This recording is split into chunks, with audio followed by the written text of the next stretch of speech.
শরীর শিউরে ওঠার মতো একটি ঘটনা। গভীর রাতে মুয়াজ্জিন মাইকে ঘোষণা দিচ্ছে, প্রিয় এলাকাবাসী ঘুম থেকে উঠুন, সেহেরি খান। পাশ ফিরে উঠতে যাব, তখন খেলাম বড় ধরনের একটা ধাক্কা। ঝাপসা আলোতে দেখলাম আমার মতো দেখতে পাশে একজন শুয়ে আছে। এইটা আবার কি? ভয়ে ভয়ে তাকে নাড়া দিলাম, দেখলাম অচেতন, কোনো কথা বলছে না। শরীরটা খুব ঠান্ডা। কিছুক্ষণ পরে মনে হলো ভদ্রলোক মারা গেছে। চিন্তা করলাম এই লাশটা এখানে এলো কিভাবে। আবার দেখতে পুরোপুরি আমার মতো। আমি অনেকক্ষণ চিৎকার করে সবাইকে ডাকার চেষ্টা করলাম, কিন্তু একই কেউ তো আসছে না। একটু পর দেখলাম বোন রুমের লাইটটা জ্বালালো এবং ওই লাশটার কাছে এসে বলল, ভাইয়া সেহেরি খাবি না? ফজর আজান তো দিয়ে দিবে। আমি তো পুরাই অবাক, এসব হচ্ছেটা কি? বোনের কাছে গিয়ে বললাম, ওই তোর কি মাথা খারাপ হয়ে গেছে? লাশটা রুমে আসলো কিভাবে? এটা কার লাশ? দেখলাম সে আমার কোনো কথাই শুনছে না। সে লাশটা ধরে অবাক হলো এবং চিৎকার করে উঠলো। মুহূর্তেই পাশের রুম থেকে আব্বু আম্মু আসলো। আম্মু ধপ করে খাটের পাশে বসে লাশটাকে ধরে ঝাঁকাতে লাগলো এবং চিৎকার করে বলতে লাগলো, বাবা কি হয়েছে তোর? কথা বলছিস না কেন? কথা বল বাবা, কথা বল। আম্মুর চিৎকারের আওয়াজে চাচা চাচি, ভাই ভাবি, কাজিনের সবাই এসে জড়ো হলো। লাশটা দেখে সবাই ইন্নালিল্লাহ পড়তে লাগলো। আশেপাশে কান্নার রোল পড়ে গেছে। মুয়াজ্জিন যখন আমার বাবার নাম নিয়ে বলল, অমুকের ছেলে অমুক ইন্তেকাল করেছে, তখন আমি একটা হাই লেভেলের শক খেলাম। সবাই আমাকে বাদ দিয়ে লাশটা নিয়ে ব্যস্ত হয়ে পড়লো। কাউকে বোঝাতে পারলাম না যে আমি বেঁচে আছি।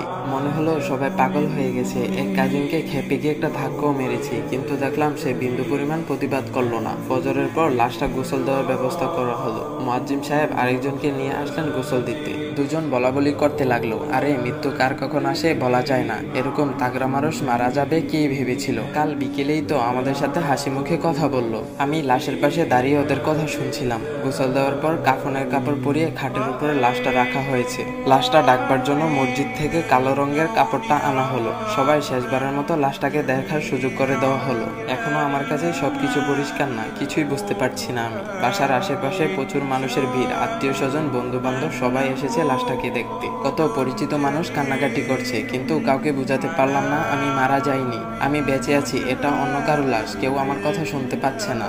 জোহরের পর জানাজার আয়োজন হয়ে গেছে। লাশটা নিয়ে যাওয়ার মুহূর্তে আম্মু আর বোনের লাশ ধরে সে কি কান্না!